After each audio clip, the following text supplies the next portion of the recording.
Super star Rajinikanth ரசிகர்கள் அதுக்கப்புறம் விஜய் ரசிகர்கள் செம்மையாக இணையதளத்தில் சண்டை போட்டு கொண்டு இருக்கிறார்கள். முக்கியமாக ரஜினி மீது அதிகமான விமர்சனங்கள் எழுந்து கொண்டு இருக்கு. அதுக்கான ரீசன் என்ன டீட்டெயிலாக பேச போகிறோம். தமிழக முதலமைச்சர் விஜய் அவர்கள் முதலமைச்சராக ஆகிட்ட அப்புறமா இந்த விமர்சனம் ரஜினி மீது ரொம்ப அதிகமாகி இருக்கு. ஸோ ஆல்ரெடி விஜய்க்கும் அஜித்துக்கும் அப்படிங்கிற போட்டி ஒரு காலத்து இருந்தது. இப்போ அந்த போட்டி கம்ப்ளீட்டாக டவுன் ஆகி விஜயும் அஜித்தும் கம்ப்ளீட்டான ஃப்ரெண்ட்ஸ் அப்படிங்கிற டாக் சோஷியல் மீடியாவில் போயிட்டு இருக்கு. ஆனால் ரஜினிக்கும் விஜய்க்கும் ஒரு போட்டி ஒரு 2-3-4 வருஷத்துக்கு முன்னாடி இருக்குது. இது டேரெக்டாக ரஜினியும் சரி விஜயும் சரி ஸ்டேஜிலே மாற்றி சண்டை போட்டுருப்பாங்க. அதாவது அடுத்த சூப்பர் ஸ்டார் விஜய் அப்படிங்கிற ஒரு டாபிக் ஒரு 3 வருஷத்துக்கு முன்னாடி பயங்கரமாக, அதுக்கு முன்னாடி செம்மையாக ட்ரெண்டானது. 3 வருஷம் ரஜினி அவர்களோட ரெக்கார்டு எல்லாத்தையுமே விஜய் அவர்கள் உடைத்து கொண்டே இருந்தாங்க. முக்கியமாக நம்பர் 1 கலெக்ஷனில் நம்பர் 1 வரதும், சோஷியல் மீடியாவில் நம்பர் 1 வரதும், ஃபேன்ஸில் நம்பர் 1 வரதும், இந்த மாதிரி விஷயங்கள் தொடர்ந்து நடந்து கொண்டு தான் இருந்தது. அப்போ ரஜினி அவர்கள் நான் தான் சூப்பர் ஸ்டார் காக்கா கழுகு கதை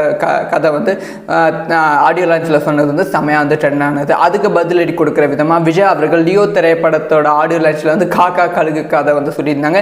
இதுவே ஒரு பெரிய சண்டையாக அப்போ வெடித்தது.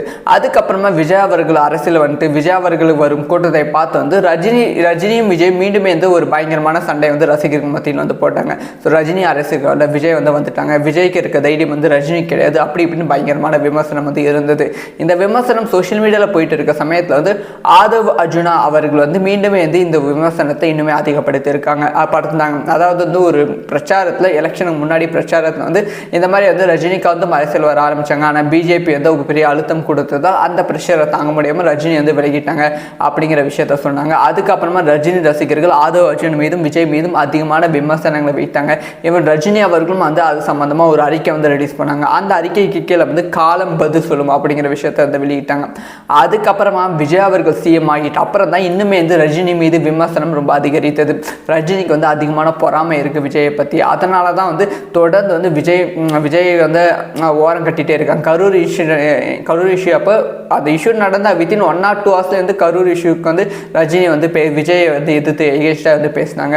ஆனால் சிஎம் ஆகிட்ட அப்புறமா ரஜினி ரொம்ப நேரம் கழிச்சு விஷ் பண்ணாங்க. அப்படி இப்படின்னு ரஜினி மீது எக்கச்சக்கமான விமர்சனங்கள் இருந்தது.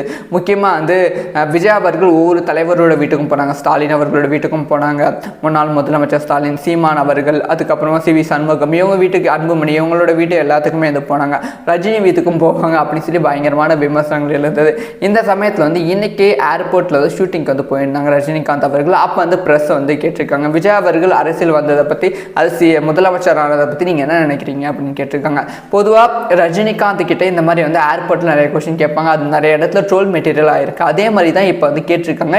பொதுவாக ரஜினிகாந்த் அவர்கள் வாழ்த்துக்கள் அப்படின்னு சொல்லி முடிப்பாங்க. ஆனால் இப்போ எதுவுமே சொல்லாமல் அப்படியே ஸ்கிப் பண்ணிட்டு போயிருக்காங்க. இதுவே இன்னும் பல விமர்சனங்கள் எழுந்திருக்கு. ஸோ தொடர்ந்து இந்த ரஜினி விஜய் அவர்களோட ஃபைட் பயங்கரமாக போய்கொண்டு இருக்கு.